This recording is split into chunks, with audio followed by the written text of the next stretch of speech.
formulation of targeted subsidy mechanism for petrol not easy.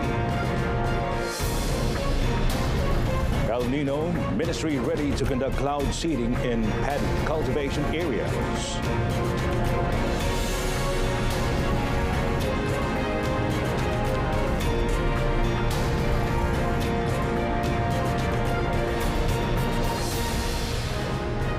Well, Salam Malaysia Madani. You're watching Malaysia Tonight with me, Muhammad Amin Carlos. Now, Prime Minister Dato Sri Anwar Ibrahim today said the government intends to implement the targeted subsidy mechanism as soon as possible, but the formulation of such a mechanism, including those for diesel and RON 95 petrol, is not easy and quite complex. As such, Dato Sri Anwar said the government is mulling over several working papers and proposals regarding the mechanism to ensure more effective and timely implementation. Actually, there's a team working on it now. There will be some proposals, but we're not very convinced in terms of its effectiveness during implementation. It's very complex. Unlike electricity, you know the house, you know the factory, so it's okay. But the diesel is different. Okay, the car, but sometimes it's driver, sometimes they can take from a small car and then pass on to the big car. All these things have been studied. We are working on it. Yeah. End of the year, next year? I'm not too sure. I don't want to give a commitment, but we're doing as fast as possible. When met after a meet and greet program at the Madani Hawkers Centre at Jalan Tuanku Abdul Rahman today, the Prime Minister stated that the implementation of targeted subsidies aims to ensure that only deserving individuals can benefit from it. But Prime Minister Dato Sri Anwar Ibrahim today made it clear that Kuala Lumpur City Hall, or DBKL, will revoke the licenses of petty traders and hawkers who lease them out to third parties, including foreigners. Well, it said the government and DBKL were now looking into methods on how to ensure that regulations are complied with and for the benefit of local traders and hawkers.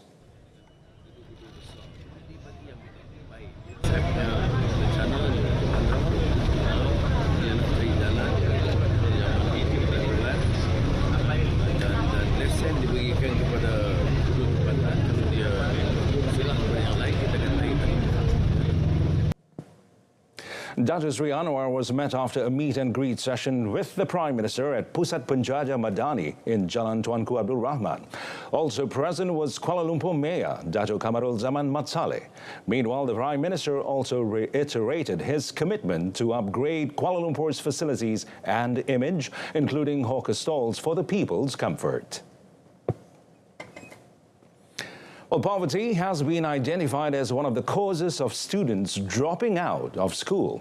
Now, when met after the launch of the Beluru Island Comprehensive School, or K9 in Tumpat, Kelantan today, Education Minister Fadlina Sideg said her ministry is currently working with non-governmental organizations to collect data and address the issue. Soal ketidakhadiran dan keciciran pelajar ini, dia bukan sahaja tanggungjawab KPM, sekolah dan guru. Dia mesti ada ekosistem pendidikan daripada semua, termasuk ibu bapa dan komuniti. Kita banyak program intervensi untuk makluman, khususnya untuk menarik pelajar datang ke sekolah, termasuk program sebagai contoh ziarah cakna dan program-program lain. RMT juga salah satu program yang kita nak tarik supaya pelajar boleh datang ke sekolah dan mendapat makanan yang sihat di sekolah. Tapi sekali lagi, dia tidak cukup dengan kita punya effort saja, mesti datang juga daripada ibu bapa. Fadlina said comprehensive schools like K9 was also one of the steps taken to overcome student dropout, adding that the school will ensure that children are in school from year 1 to Form 3. Well, according to the minister, there are currently 19 such schools, including in Pahang, Selangor, Perak and Sarawak. The Madani Medical Scheme, which starts today and runs until 31st December, will automatically be offered to recipients of Rahmah Cash Aid, or STR. In a statement today, Health Minister Dr. Zaliha Mustafa said STR recipients can get treatment through the scheme's pilot program at registered private general practitioners, or GPs, in 10 selected districts. The selected districts are Gombak, Hulu Langat, Klang and Bataling in Selangor, Kuala Lumpur, Kinta and Perak, Timur Laut in Pulau Pinang, Johor Bahru, Johor, Kota Kinabalu, Sabah and Kuching in Sarawak. The Madani Medical Scheme is a government initiative aimed at meeting the health needs of the B40 group, especially in obtaining acute primary care services or outpatient treatment of acute cases at registered GPs. According to Dr. SAHIH, the pilot phase of the Madani Medical Scheme, implemented in 10 districts, is expected to benefit 700,000 households with an allocation of 100 million ringgit. Dr. SAHIH said that the Health Ministry, through Protect Health, is aiming for as many as 700 GPs to register as Madani Medical Scheme panels by September. Applications for observers in the upcoming state elections are open from today until 7th July. Now, the polls will involve 6 states, namely Selangor, Pulau Pinang, Negeri Sembilan, Terengganu, Kedah and Kelantan.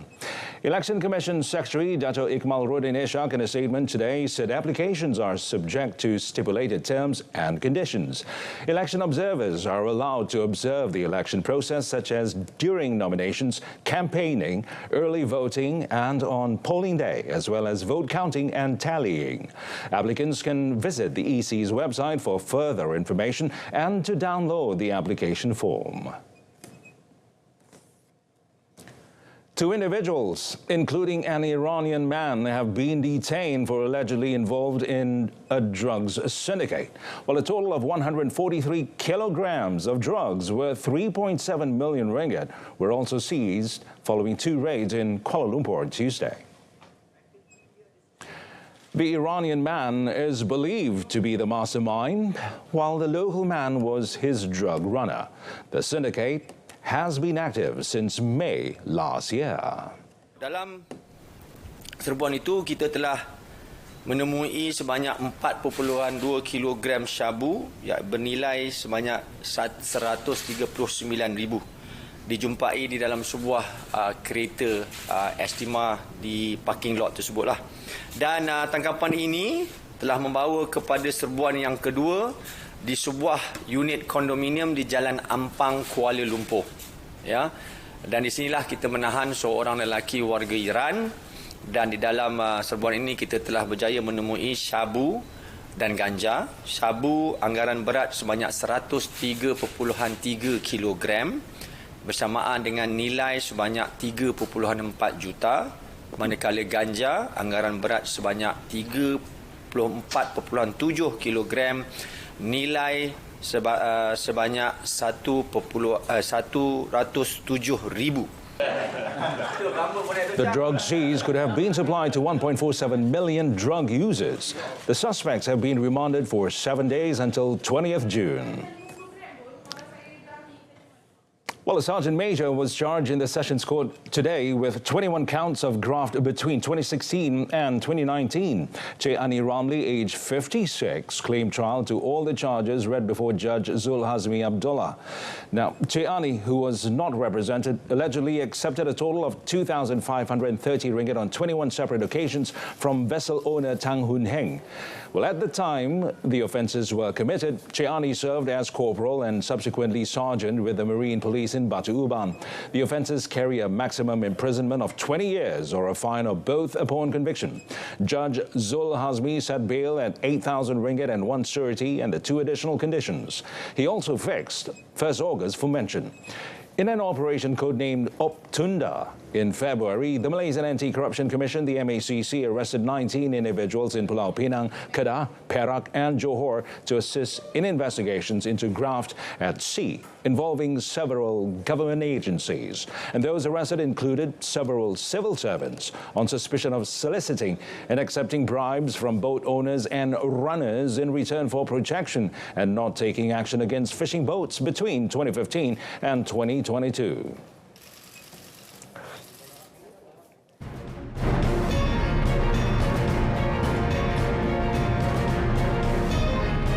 Coming up next, second phase of Suka opens at midnight. It's all free for 2 weeks. Well, the second phase of the Sungai Besi Ulu Klang Elevated Expressway, Suka, will be open to traffic at midnight tonight and will be toll-free for 2 weeks. Well, the second phase of the Suka Expressway involves the remaining 7.8 kilometers of the main line starting from Seri Petaling, the Shah Alam Expressway, Kesas, to the Cheras Kajang interchange. The 24.4-kilometer-long Suka main line starts from the Seri Petaling intersection and ends at the Bukit Antara Bangsa intersection.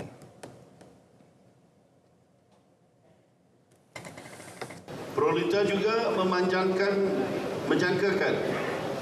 menjangkakan sebahagian pengguna MRR itu akan beralih ke lebuh raya Suka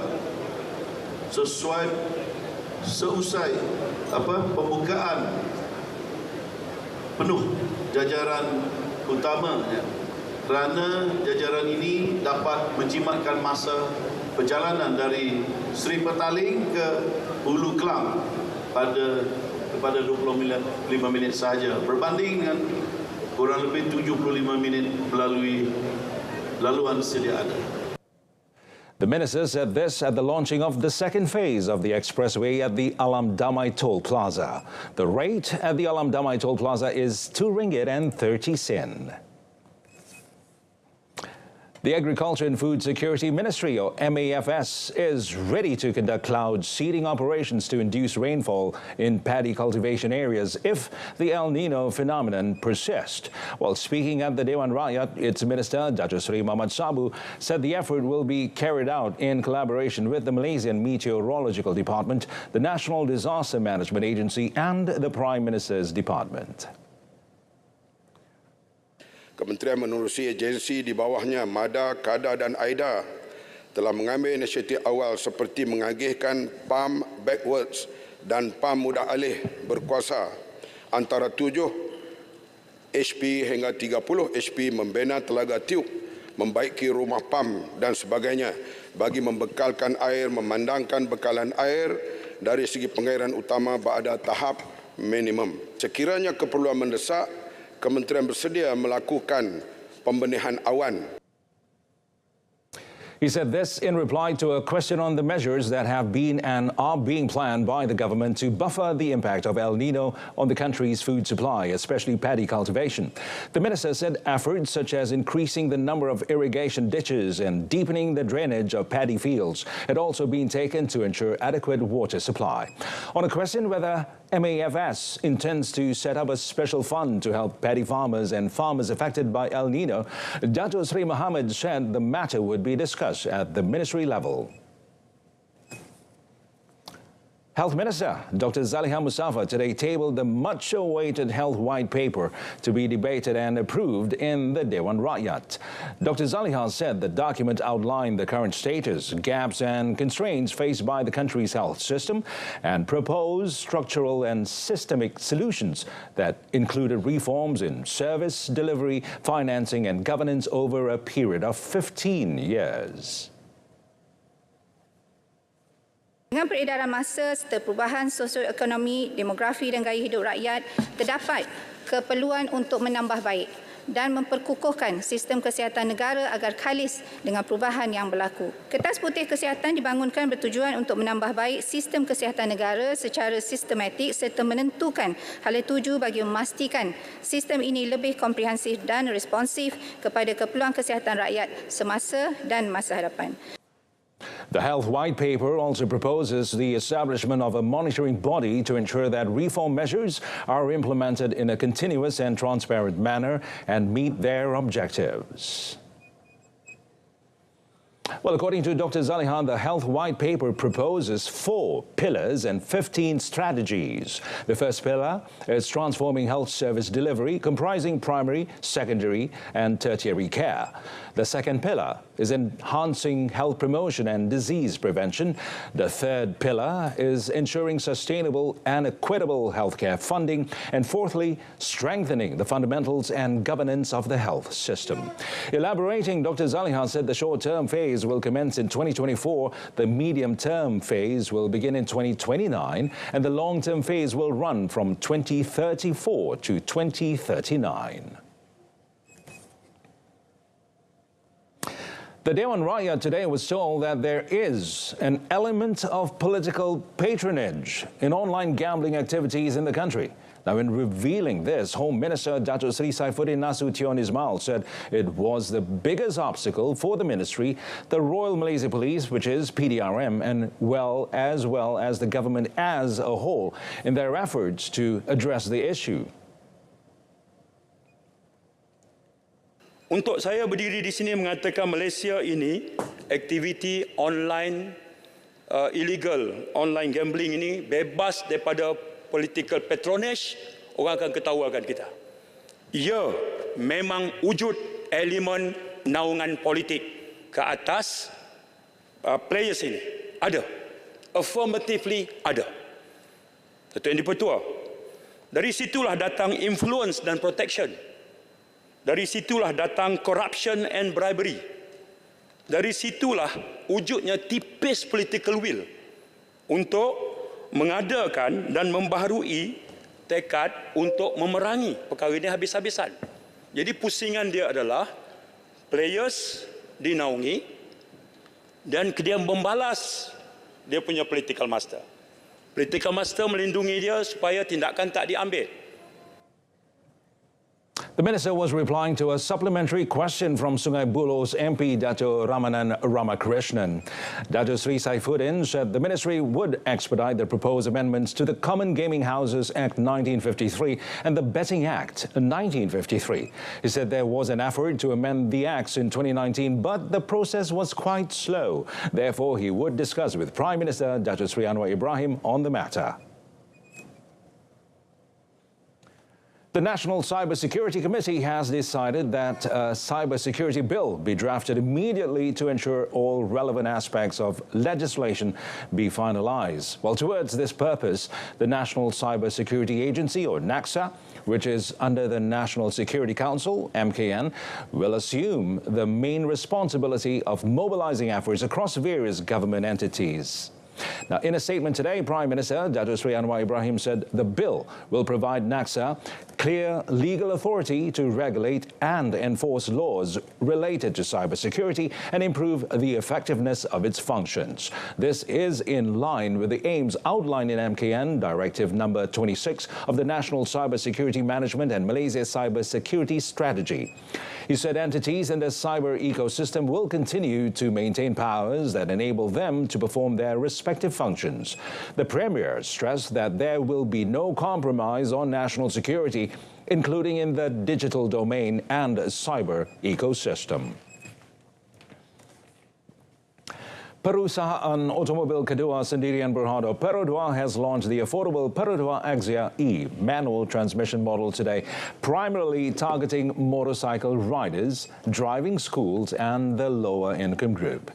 President and Chief Executive Officer Datuk Seri Zainal Abidin Ahmad said the Axia E aligns with the company's original objective of providing affordable and quality mobility for all Malaysians. Well, he said the total industry volume for motorcycles stood at approximately 500,000 units per year, adding that some of these motorcycles are priced between 18,000 and 19,000 ringgit per unit.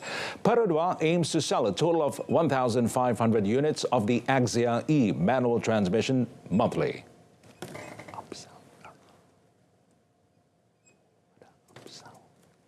Dulu kita dalam 500 sebulan pada masa Azia yang lama tu. So sekarang ni kita naikkan kepada 1,500 berdasarkan kepada beberapa faktor. Number one is actually first time yang harga sama tu seluruh Malaysia, dan yang keduanya adalah this time around kita memang nak targetkan benda ni adalah nak get more, kata orang tu, motorcyclist to convert and then guna kereta lah. He said this to reporters at the Peru 2 Axia E launch today. Datuk Seri Zainal Abidin believed that the new model will be a welcome option for a majority of Malaysians. The Peru 2 Axia E is priced at 22,000 ringgit without insurance for the whole of Malaysia, including Sabah and Sarawak. It is available in 3 color options: ivory white, glittering silver, and the new granite grey. Bookings are open from today, and Peru 2 said that delivery will take only 2 or 3 days, as they have already ready stocks of 3,000 units.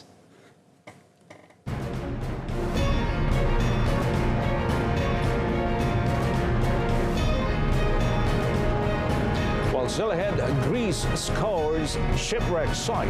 Hundreds feared drown in hold.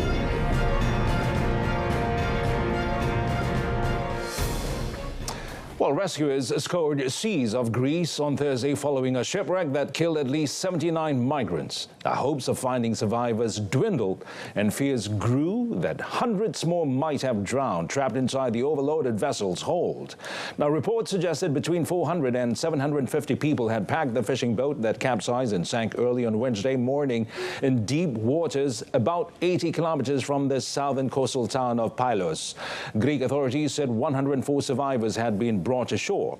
As it began to flounder late on Tuesday night, people on the vessel's crowded outer deck repeatedly turned down attempted assistance from a Greek Coast Guard boat that was shadowing it, saying they wanted to reach Italy, according to Greek authorities. And as Greece declared 3 days of mourning, authorities said it was unclear how many had been aboard. Now, of the 104 survivors so far transferred by the Coast Guard to the Greek port city of Kalamata, most were men, authorities said. They revised their overnight death toll to 78 from 79. Well, howling gales and crashing waves pounded the coastline of India and Pakistan on Thursday, hours before a powerful cyclone was due to make landfall, with those unable to flee seeking shelter where they could. Now, nearly 150,000 people have fled the predicted path of Cyclone Biparjoy, whose name means disaster in Bengali, with meteorologists warning it could devastate homes and tear down power lines when it lands late Thursday. Now, powerful winds and storm surges were forecast to hammer a 325-kilometer stretch of coast between Manvi in India's Gujarat state and Karachi in Pakistan. Now, in India, the Gujarat state government said 75,000 people had relocated from coastal and low-lying areas to shelter. Pakistan's climate change minister, Sherry Rahman, said on Wednesday 73,000 people had been moved from southeastern coastal areas and housed in 75 relief camps. Many of the areas affected are the same inundated in last year's catastrophic monsoon floods, which put a third of Pakistan underwater, damaging 2 million homes and killing more than 1,700 people. Storm surges were expected to reach 3.5 meters, with flooding possible in the mega city of Karachi, home to about 20 million people. Hasan, boleh saya bantu? Hello, there's been a motorcycle accident here. Maybe an elephant ran it over?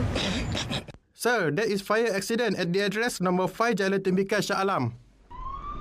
PGO from FRT Shah Alam, there was no fire accident here. Over.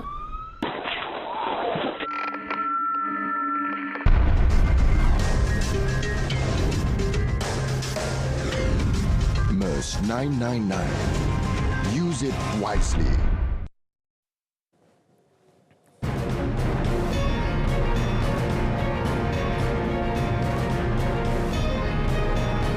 Coming up in sports, Youth and Sports Ministry to continue supporting SAHIH. Stay with us. Well, the Youth and Sports Ministry has pledged to continue supporting the country's top shuttler, Lizzie Jia, who yesterday announced he would be taking an indefinite break from competitions. Now, Deputy Minister Adam Adli Abdul Halim said the ministry understood Zijia's situation, as it was normal for players to have their ups and downs. Saya Zija sebagai atlet yang banyak berjuang dalam kejohanan, menang, dan biasa itu adalah cabaran yang asam garam beliau sebagai seorang atlet. Kita yakin Zija ada semangat yang kuat dan kita nak lihat Zija bangkit sebagai salah seorang yang kita sandarkan harapan kita untuk ke Olimpik nanti. And after suffering yet another early exit when he lost to India's Lakshya Sen in the Indonesia Open first round yesterday, the world number 11, Zijia, decided to take a temporary break from tournaments until he has regained his passion for the game. Well, asked whether Zijia risks being dropped from the Road to Goal or RTG program, Adam Adli said the Kedah-born player would be allowed to remain in the program and that the RTG committee would also help him to overcome his problems. The 2021 All England champion is among 15 athletes selected for the RTG program, which is aimed at helping Malaysia win their first Olympic gold.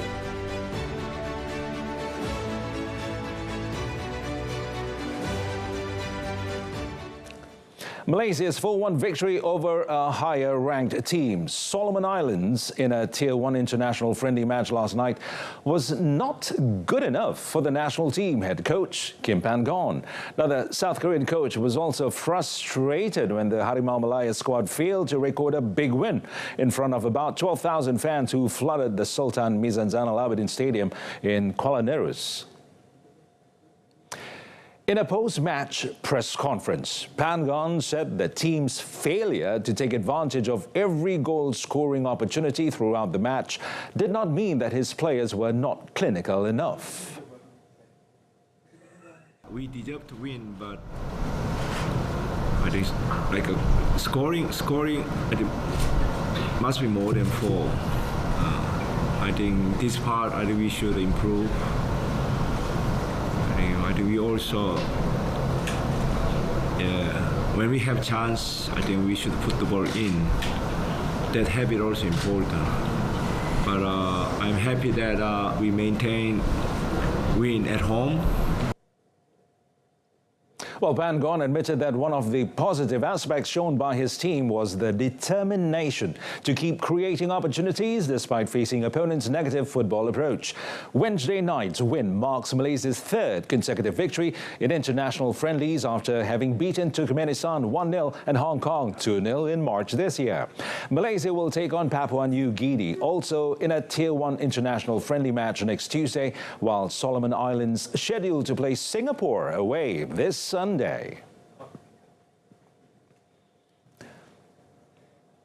Well, Croatia scored twice in extra time to beat the Netherlands 4-2 in their Nations League semi-final in Rotterdam on Wednesday and advanced to Sunday's final.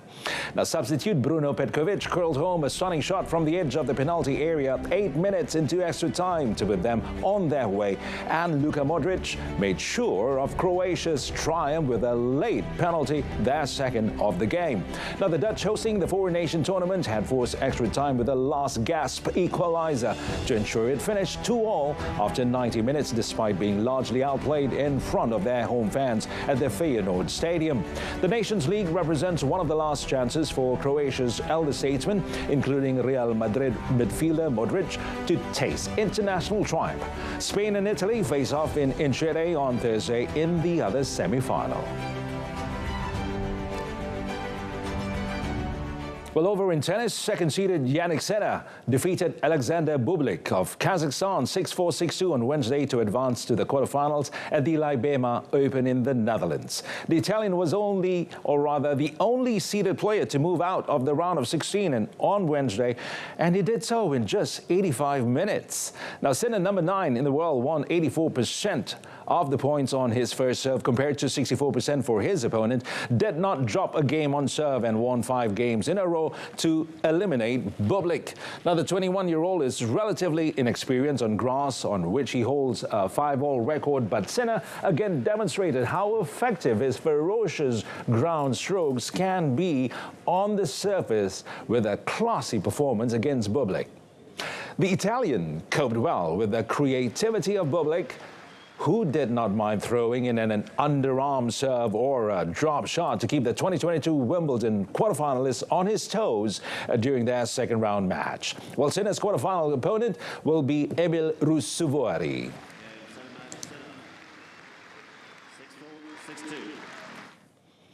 Well, that's it from us this evening. In our top story,